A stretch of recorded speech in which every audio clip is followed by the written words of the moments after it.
Nada de Jane Teller, capítulo 21.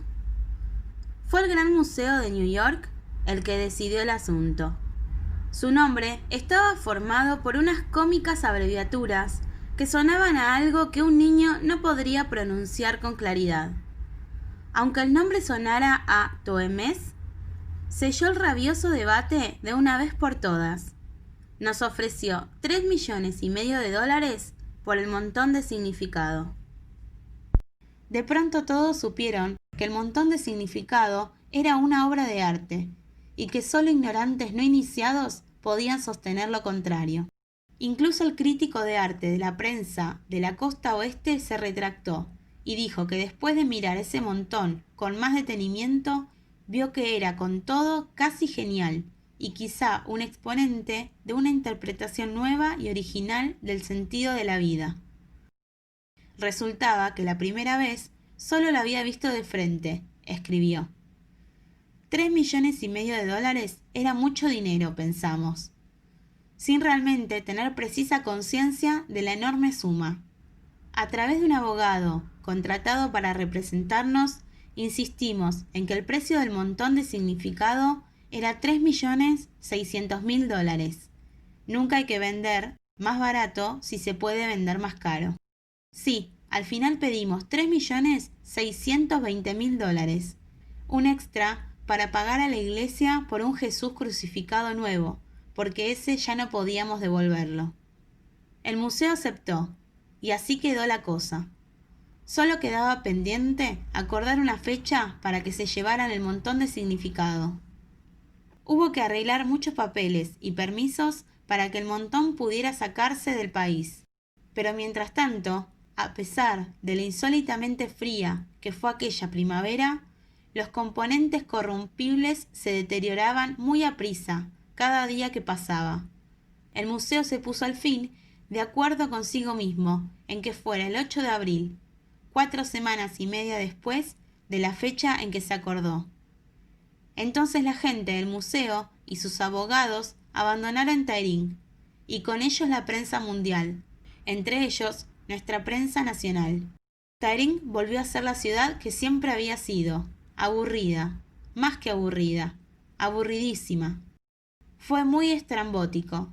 Habíamos hallado el significado y con él el sentido de todo. Todos los expertos habidos y por haber declararon lo magnífico que era nuestro montón de significado. Un museo americano pagaba millones por él.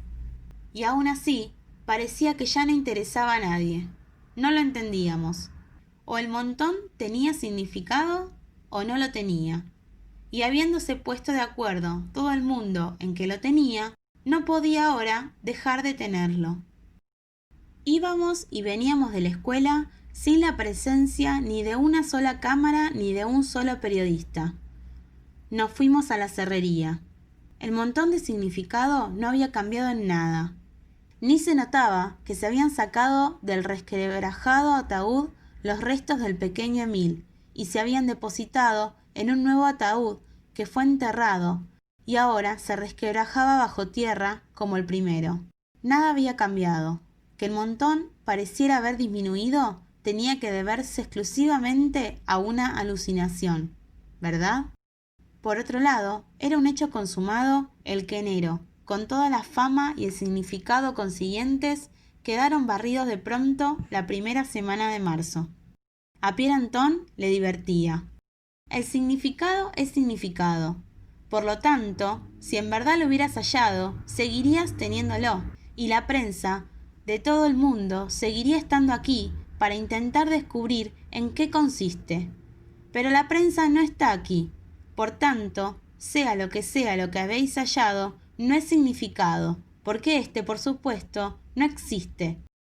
Intentamos hacer como si tal cosa, andando con la cabeza bien alta y sintiéndonos importantes, algo y alguien. A principio nos resultó tan bien que casi nosotros mismos llegamos a creerlo.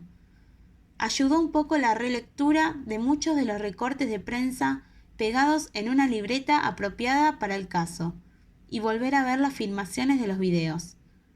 Después fue como si los recortes palidecieran y las entrevistas se convirtieran en comedias gastadas.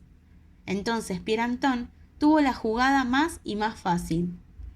La duda se apoderó, uno a uno, de nosotros. Era traición. No lo comentamos entre nosotros. Solo se notó en la forma en que desapareció la sonrisa de nuestras caras y fue reemplazada por una máscara parecida a la de los adultos. Eso nos revelaba, tal vez con demasiada claridad, que quizá no hubiera mucho que importara. Sophie era la única que resistía, y al final su rostro pálido y sus ojos encendidos eran lo único que nos impedía darnos por vencidos y darle la razón a Pierre Anton. Capítulo 22. Era primavera, pero ese año no se nos metió en el cuerpo. Íbamos a pasar a octavo, y estaba al caer el tener que escoger nueva escuela y nuevas asignaturas. ¿Cómo demonios lo haríamos, teniendo a Pierre Anton recordándonos que las cosas carecían de sentido? Era algo de lo que no teníamos ni idea. Nos diseminaríamos a los cuatro vientos y perderíamos la conexión con el significado que primero hallamos y más tarde perdimos, sin saber del todo a dónde había ido a parar. Casi como para hacernos creer que no estábamos en primavera, continuábamos sufriendo los crudos efectos invernales. Nieve tardía que caía y se fundía, volvía a caer y volvía a fundirse. Todavía nevó una última vez y se fundió, pero más rápido. Los cerantis y las campanillas blancas se escondían, todavía cerradas y heladas, bajo la nieve, y cuando la última capa desapareció del todo, se abrieron entre las pocas hebras de hierba que habían sobrevivido al invierno en Taërin, anunciando lo nuevo y la primavera. Los de séptimo A no percibimos ni lo nuevo ni la primavera. ¿Qué significado tenía la primavera si pronto llegaría el otoño y todo lo que brotaba se marchitaría? ¿Cómo podíamos sentirnos dichosos ante el renacer de las hayas y el regreso de los estorninos, o ante la creciente altura del sol en el cielo por cada día que pasaba? Pronto daría todo la vuelta y seguiría el rumbo opuesto hasta la oscuridad de los días y el frío, sin una flor ni hojas en los árboles. La primavera solo nos recordaba que pronto desapareceríamos nosotros también. Cada vez que levantaba un brazo era un aviso de que pronto bajaría, y el gesto quedaría en nada. Cada vez que sonreía y reía, me acosaba el pensamiento de cuántas veces lo haría con esa misma boca, esos mismos ojos, hasta que un día ya no se abrirían más, y entonces otros llorarían y reirían hasta ser también ellos enterrados bajo tierra. Solo el paso de los planetas por el cielo parecía ser eterno. Y ni eso, porque una mañana Pierre Anton explicó a grito pelado que el universo se comprimía hasta que un día llegaría al colapso total, un Big Bang a la inversa. Todo quedaría tan reducido y apretado que sería como nada. Ni siquiera los planetas resistían ser sometidos a tamaños razonamientos, y así era con todo. No existía nada que resistiera. Resistir, persistir, todas las cosas, ninguna, nada.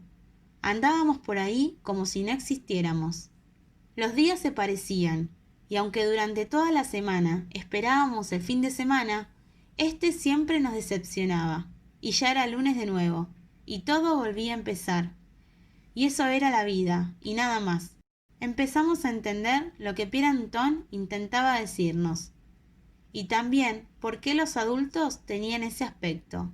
Aunque hubiéramos jurado que nunca nos pareceríamos a ellos, había ocurrido, y ni siquiera habíamos cumplido los 15. 13, 14, adultos, muertos.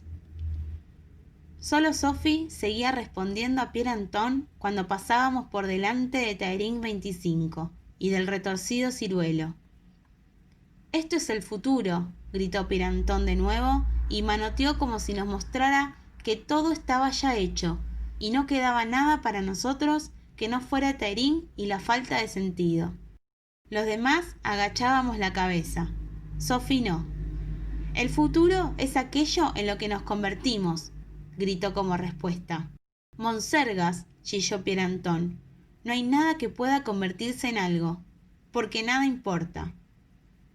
Existen cantidad de cosas que importan. Sophie, rabiosa, le tiró una mano de piedras pequeñas. Algunas le dieron, pero no lo suficientemente fuerte como para hacerlo desistir. Ven a la cerrería y verás las cosas que tienen significado.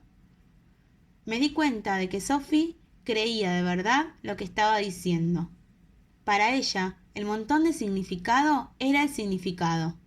O quizá sea más correcto decir que para ella significaba algo que para nosotros ya no.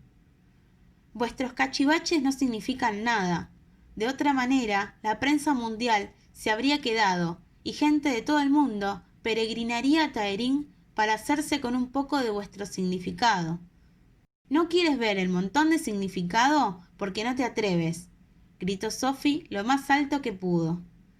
Si vuestro montón de basura tuviera el más mínimo significado, no sería yo el que no quisiera reconocerlo, dijo Pierre Anton condescendiente, y añadió, sosegado, casi compasivo. Pero no lo tiene, porque de otra manera no lo habrías vendido, ¿verdad? Por primera vez, desde aquello de la inocencia, vi lágrimas en los ojos de Sophie. Se las secó con el puño, tan rápido que yo más tarde dudé de si lo que había visto era real. A eso último ella no le respondió, y desde aquel día Sophie daba un rodeo para llegar a la escuela. Faltaba solo una semana para el 8 de abril. Faltaba solo una semana para que el museo empaquetara, precintara y se llevara el montón de significado. Faltaba una semana para que Pierre Anton se quedara para siempre con la verdad. Los demás, tácitamente, nos habíamos dado por vencidos, pero aún así sería insoportable que Sophie se rindiera. Y eso era lo que estaba a punto de ocurrir. Al menos era lo que yo creía. Pero Sophie no se rindió. Sophie perdió el juicio. Capítulo 23. Ocurrió de repente. Aunque ahondando en ello y pensando en lo que sucedió los últimos días, podía uno darse cuenta de que ya se veía venir. De pronto Sophie se mostraba pacífica e indulgente cuando estaba con nosotros en la cerrería, y de pronto se ponía a correr dándose cabezazos contra los pilares y lanzando patadas al serrín para rociar con él el montón de significado. Y se hubiera encaramado a él y le hubiera despellejado de no ser por Ole y el gran Hans, que la inmovilizaron.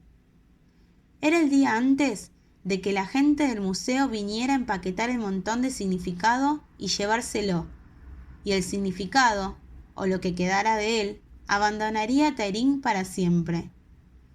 No es suyo, es nuestro significado, chilló Sophie, y entonces caímos en la cuenta de que era la primera vez en 6 días que Sophie hablaba.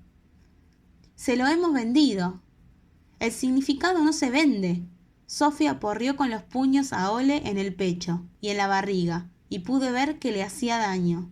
Luego el gran Hans le agarró el brazo y se lo retorció hacia la espalda. En ese momento fue Sophie quien sintió dolor. Yo sabía que Sophie tenía razón. El significado no se vende. O lo tienes o no lo tienes. El haber vendido el montón de significado hizo que éste perdiera su significado, si es que lo había tenido alguna vez. Pero sobre eso no me interrogué en ese momento, porque si nunca lo había tenido, no era Sophie la que tenía razón, sino Pierre Anton. Es lo que hemos hecho y por eso ya no existe, respondió Ole con una rabia tan enconada que dejaba claro que él también reconocía que no deberíamos haberlo vendido. Entonces esto ya no significa nada, gritó Sophie. Acaba ya, Sophie. Que se vaya a la porra ese montón, ya no importa, gritó el gran Hans. Y yo pensé que con el dinero del museo siempre podría comprarse una bicicleta nueva y mejor que esa amarillo neón. Así que para él, claro que podía irse todo a la porra. Si el montón no significa nada, entonces Pierre Anton tiene razón, y en ese caso no hay nada que importe, continuó diciendo Sophie. Nada. Cállate, Sophie, gritó Gerda. Sí, cierra el pico, Sophie, sonó la voz de Jean Joan. Cierra el pico, Sophie, corearon Elise, Hussein, Rique Úrsula, el piadoso Kai y un montón más. Pero Sophie no cerró el pico. Al contrario, se puso a chillar más alto. Nada, chilló. Nada, nada, nada, nada, nada. Sophie chilló y chilló, tan fuerte y agudo que nos pitaban los oídos y nos dolía en lo profundo de los huesecillos. Pero lo peor de todo fue que con el grito pareció que se desmoronaba todo, como si el montón de significado verdaderamente dejara de tener significado, y con ello también lo perdiera todo lo demás. Primavera, verano, otoño, invierno. Gozo, pena, amor, odio, nacimiento, vida, muerte. Todo podía irse ya a hacer puñetas. Igual, uno, nada. No solo yo lo percibía así. Tras esa revelación fue como si el demonio se apoderara de todos nosotros. Hussein pegó a Rique Úrsula, porque fue ella la que había tenido la idea de la alfombra de rezos. El gran Hans la emprendió a patadas con Hussein agradeciéndole lo de la bicicleta. Elise arañó a Ole y le mordió tan fuerte como pudo. Entonces Rique Úrsula pegó a Elise y Sophie se lanzó sobre el gran Hans tironeándole del pelo, y pude ver cómo le arrancaba mechones abundantes. Jean Joan se lanzó sobre Sophie y la molió a palos, con la ayuda del piadoso Kai, porque también había sido ella la que había tenido la idea de Jesús y la cruz. Frederick le plantó a Michael una bofetada en la cara, y enseguida empezaron a rodar los dos por el serrín, hasta que Michael pudo deshacerse de él, porque Lady Guillermo le dio una patada a Frederick en mitad de las costillas. Michael se lanzaba ahora sobre Gerda, mientras Annalie lanzaba al suelo a Lady Guillermo, justo antes de que la pequeña Ingrid golpeara a Annalie con una de sus viejas muletas en la cabeza. Y después Henrik le quitó la otra muleta, y la pequeña Ingrid cayó al suelo. No vi nada más, porque Gerda saltó sobre mi espalda desde atrás, y me caí al suelo con ella encima, y rodamos las dos por el serrín, revueltas con los demás. Nuestros puños golpeaban con fuerza, a pesar de no estar entrenados. Yo tiré a Gerda del pelo, y ella a mí. Luego me agarró a mi pendiente, y tiró de él, y chillé de dolor. Aprovechando su sorpresa por haberse quedado con el pendiente en la mano, pude quitármela de encima, y me levanté de un salto. Me palpé la oreja, y mi mano quedó mojada de asquerosa sangre caliente. Y también había sangre esparcida por la baraúnda de cuerpos combatiendo que mi mirada captó, brotada de los rostros de mis compañeros de clase, y despacio iba manchando tanto el serrín como el suelo de cemento. Parecía que quisiéramos matarnos, y de pronto supe que tenía que ir a buscar a Pierre Anton. Conseguí deshacerme a patadas de Gerda, que me agarraba por las piernas. Con esfuerzo salí del tumulto, desaparecí por la puerta y bajé corriendo por la calle. Corrí todo lo rápido que pude, como nunca antes había corrido. Resollaba y me dio una punzada y dolor de garganta y en las piernas, pero seguí corriendo. No sabía qué le diría a Pierre Anton para conseguir que me acompañara a la serrería. Solo sabía que tenía que llevármelo. Pierre Anton estaba sentado en su rama del ciruelo, y vacío miraba la nada. Pude ver su suéter azul desde lejos entre los incipientes brotes verde claro. No paré de correr hasta llegar al árbol. Me detuve súbitamente en la acera y por un momento no pude decir palabra. Tosía, escupía y jadeaba en busca del aire que se negaba a llenar mis pulmones. Pierre Anton me miraba sorprendido y no poco divertido con mis fatigas. ¿A qué se debe el honor, Agnes?, dijo amistosamente, pero con una clara intención de risa burlona por debajo. Yo no me inmuté por la burla. Sophie ha enloquecido, balbucié tan pronto como volvió a mí el aliento para hablar. Todos se atacan, tienes que acompañarme. Iba a añadir algo más para convencerle, aunque no sabía exactamente qué. Pero Pierre Anton ya se deslizaba por la rama sin decir palabra. Se quedó colgado de los brazos un instante y luego se dejó caer sobre la hierba. Desapareció por el patio y apareció poco después con su vieja bicicleta de hombre. Pedaleó con fuerza, sin dejarme posibilidad alguna de seguir su marcha. Cuando llegué a la cerrería, su vieja bicicleta estaba tirada en el borde de la zanja, y a él no se le veía por ninguna parte. Había un silencio de muerte. Abrí la puerta con precaución y entré. Una terrorífica visión apareció ante mí. La clase de séptimo A rodeaba a Pierre Anton formando un medio círculo. Las narices golpeadas y torcidas, las cejas abiertas, le faltaban dientes, los labios manchados e hinchados, los ojos azules y rojos, alguna oreja medio arrancada, y un par de ellos parecía que casi no se podían tener en pie. Todos estaban empapados de sangre y serrín. Pero no fue eso lo que vi. Lo que vi fue odio. Odio, más odio. De todos contra todos. Cerré la puerta y avancé pegada a la pared de la cerrería. Pierre Anton los miraba uno a uno. «Sois, maldita sea, una pandilla de idiotas», estalló, y meneando la cabeza se adelantó un poco. «Si no existe nada que importe, no hay nada por lo que enfadarse. Y si no existe nada por lo que enfadarse, tampoco existe nada por lo que pelearse». Los recorrió a todos con la mirada, como retando a cada cual a oponerse a lo dicho. «Así que, ¿qué estás haciendo?». Dio una patada al serrín. Miró en dirección al montón y soltó una carcajada burlona.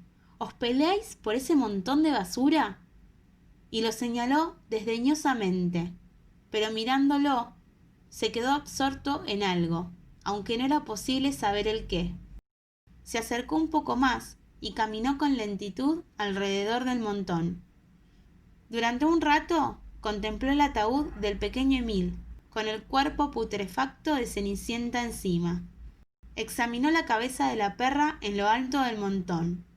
Después dejó deslizar la mirada por encima del telescopio a la Dannebrog y a Jesús crucificado, y de los guantes de boxeo a la serpiente sumergida en formol, a las 6 trenzas azules y a la bicicleta amarillo neón sobre la alfombra de rezos, a Oscarito muerto y al tieso dedo índice de Jean Joan. Entonces descubrió algo que no entendía. «¿Por qué esa tela?», preguntó señalando el pañuelo a cuadros. «Es significado», gritó Sophie histérica. «Es significado». Pierre Anton desplazó la mirada de ella hacia nosotros. Fue como si algo empezara a cobrar conciencia en su mente. «Ah, sí, se trata de significado», gritó colérico agarrando a Sophie. La tenía sujeta por los hombros y la zarandeó hasta que dejó de gritar. «¿Y por eso la habéis vendido?». «Significado», dijo Sophie con voz apagada. «Significado, ja». Pierre Anton se rió burlón. «Si este montón de basura ha significado alguna vez algo, dejó de hacerlo el día que os pagaron por él». Se volvió a reír, soltó a Sophie y miró a Gerda. «¿Cuál es el precio por Oscarito, Gerda? ¿Cuál es?». Gerda no respondió, tan solo se sonrojó y miró al suelo. Pierre Anton contempló la bandera y volvió la vista hacia Frederick. «La patria», se burló. «¿De verdad que vendiste la patria por el maldito dinero, Frederick?». Y meneó la cabeza. «Feliz de verdad de no tener que ir a la guerra contigo de general». A Frederick se le cubrieron los ojos de lágrimas. «¿Y la alfombra de los rezos, Hussein? ¿Ya no crees en Alá?». Miró a Hussein, que estaba cabizbajo. «¿Cuál es el precio de tu fe?». Pierre Anton continuó. Nombró los objetos del montón uno a uno, y nosotros también empequeñecimos uno tras otro. «¿Y tú, Jean Joan, por qué no te permitías perder toda la mano, si de todas maneras has mandado tu dedo al diablo y lo has vendido al mejor postor? ¿Y tú, Sophie, qué te queda tras venderte a ti misma? No le respondimos. Permanecimos allí plantados, rescatando el serrín con los pies, y sin atrevernos a mirar a Pierre Anton los unos a los otros. Si eso realmente hubiera significado algo, no lo habríais vendido, ¿verdad? Concluyó con eso su parrafada, manoteando en dirección al montón de significado. Pierre Anton había ganado, pero entonces cometió un fallo. Nos dio la espalda. Capítulo 24. Fue Sophie la primera en salir corriendo hacia él. Si los demás nos hubiéramos quedado quietos, Pierre Anton se lo hubiera sacado fácilmente de encima, pero no lo hicimos. Jean Juan la siguió, después Hussein, luego Frederick, Elise, Gerda, Annalie, el piadoso Kai, Ole y el gran Hans, y ya no quedaba sitio en su cuerpo para pegarle al mismo tiempo. No sé si fue horroroso o no. Viéndolo ahora de forma retrospectiva, pienso que debió ser muy horroroso. Pero no es así como lo recuerdo. Lo recuerdo más como caótico. Y bueno, tenía sentido pegar a Pierre Anton. Sentido el darle patadas. A pesar de que yaciera en el suelo sin posibilidad de defenderse y progresivamente dejara también de intentarlo. Fue él quien nos arrebató el montón de significado, igual que un día nos arrebató el significado. Él tenía la culpa de todo, de que Jean Juan hubiera perdido su dedo índice, de que Cenicienta estuviera muerta, de que el piadoso Kai hubiera profanado su Jesús, de que Sophie hubiera perdido la inocencia, de que Hussein hubiera perdido la fe, de que... Él tenía la culpa de que hubiéramos perdido las ganas de vivir y de tener un futuro, y de nuestra confusión. Lo único que sabíamos era que Pierre Anton tenía la culpa, y que pagaría por ello. No supimos cuál era el estado de Pierre Anton cuando abandonamos la cerrería. Yo sé qué aspecto tenía, aunque no fue lo que le dije a la policía. Yacía raramente desfigurado, con el cuello colgando hacia atrás, azul, y con la cara hinchada.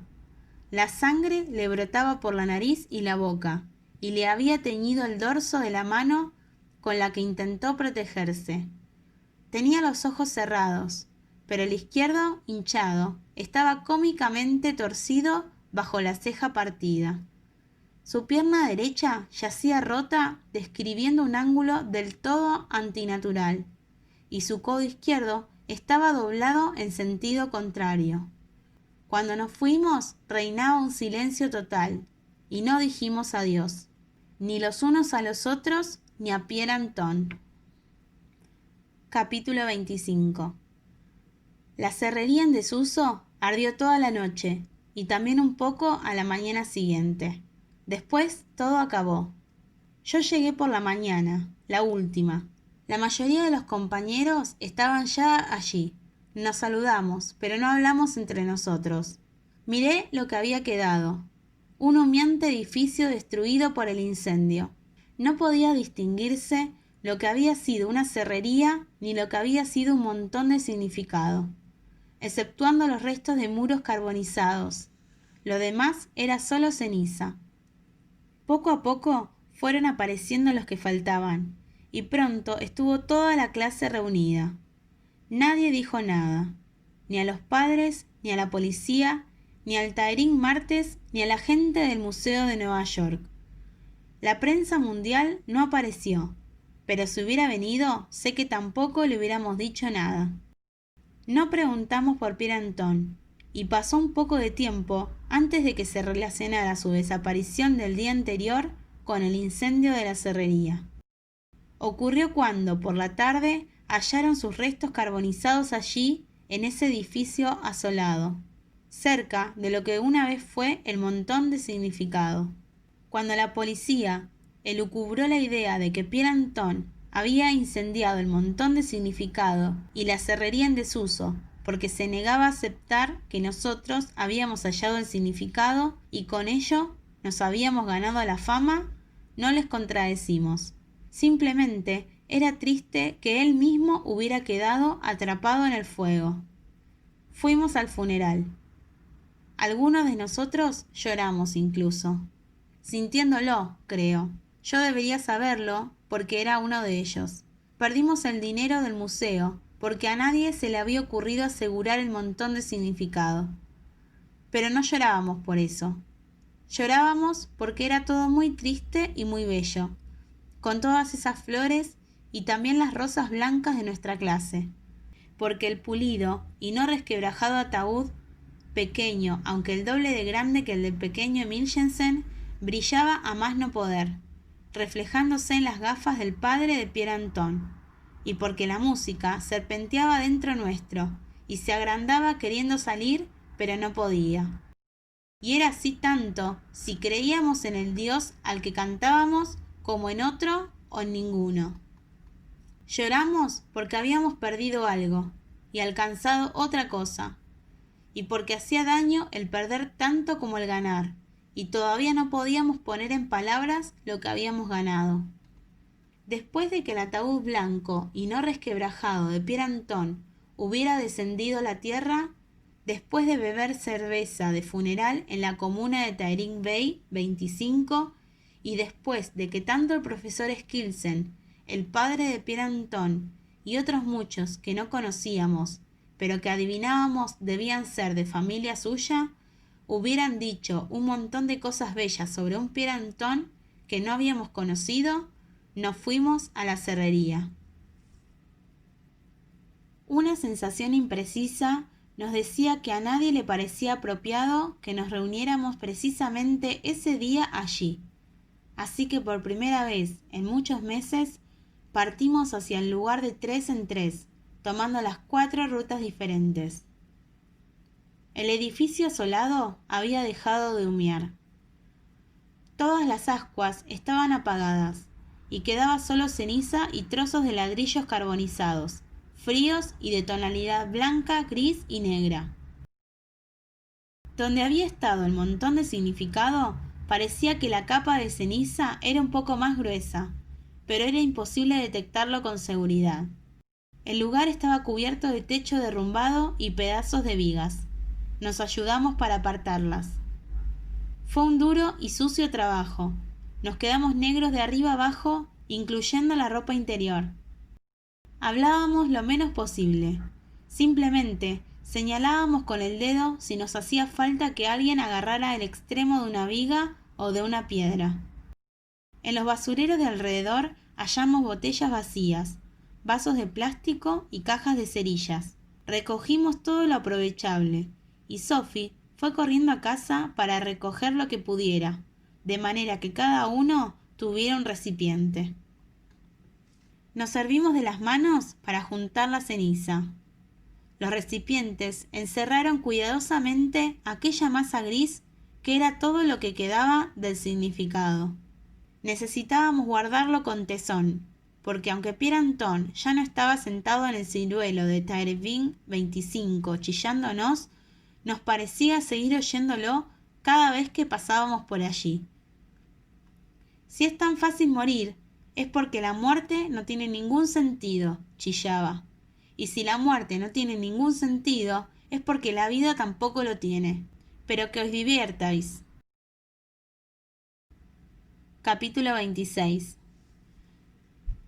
Ese verano nos diseminamos por escuelas más grandes, al norte, sur, este y oeste, y Sophie a un lugar donde se protege a la gente como ella de ellos mismos.